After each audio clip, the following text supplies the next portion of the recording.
أنا بشرى، أنا من فرنسا وأسكن في باريس. أدرس العربية في كلام. سلام، أنا إبراهيم أسكن في باريس وأنا طالب. أنا نجاة أسكن في باريس وأنا من المغرب.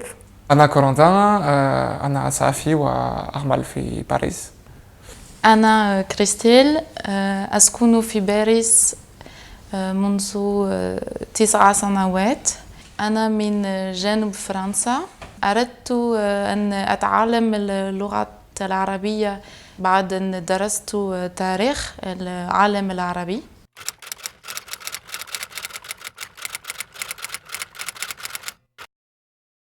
On est peu, du coup ça va beaucoup plus vite. Là pendant le cours on était 6. Du coup on parle plus et on ose plus parler et même poser plus de questions.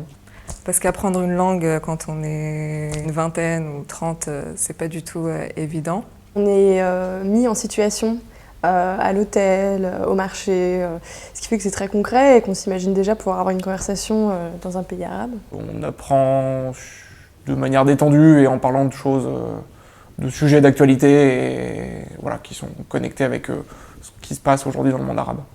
لما بدأت مع كلام شعرت بضيق أن نتكلم أمام الطلاب، واليوم بعد سنة يبقي صعب أن أتكلم ولكنني لم أعد أخاف أن أحاول. C'est une découverte petit à petit de la langue.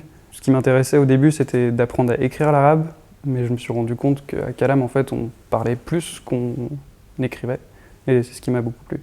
Le premier jour, on a réussi à lire un texte d'arabe, à comprendre et à lire, chose qui me paraissait impossible parce que j'avais essayé d'apprendre l'arabe par moi-même. Je confondais encore certaines lettres, etc. Donc voilà. Le petit plus à Kalam, c'est qu'il y a toujours un lien en fait, avec la culture, la littérature, l'histoire, qui est toujours un peu présent. C'est-à-dire qu'on n'apprend pas juste l'arabe, on est vraiment mis en situation.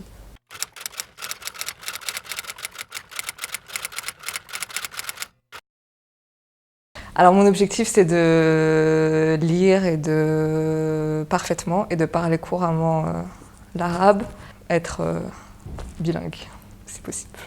Mon objectif ce serait d'arriver à tenir une conversation de base avec quelqu'un dans un pays arabe, voilà, avec pas forcément une conversation compliquée mais une conversation de base, ça serait bien.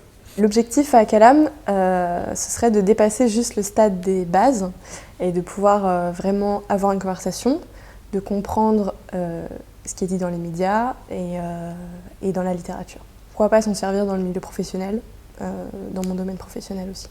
L'objectif pour moi, c'est de comprendre ce que les gens disent dans le bus et dans le métro quand je me balade à Paris.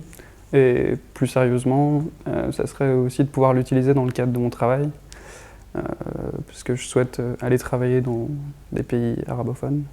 Donc voilà.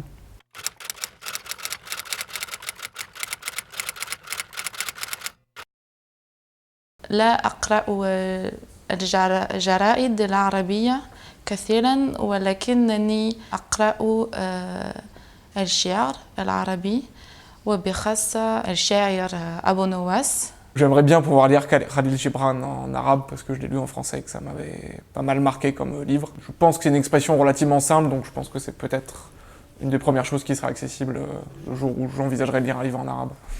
L'auteur que j'aimerais lire, c'est Mohamed Choukri, qui a écrit un livre qui s'appelle Le pain nu, auteur marocain que j'aimerais lire. L'écrivain que j'aimerais lire en arabe, c'est Ibn Arabi. Parce qu'en français, j'ai lu le traité de l'amour, mais je suppose qu'en arabe ça donne beaucoup mieux. Donc voilà, j'aimerais bien lire cet écrivain en arabe.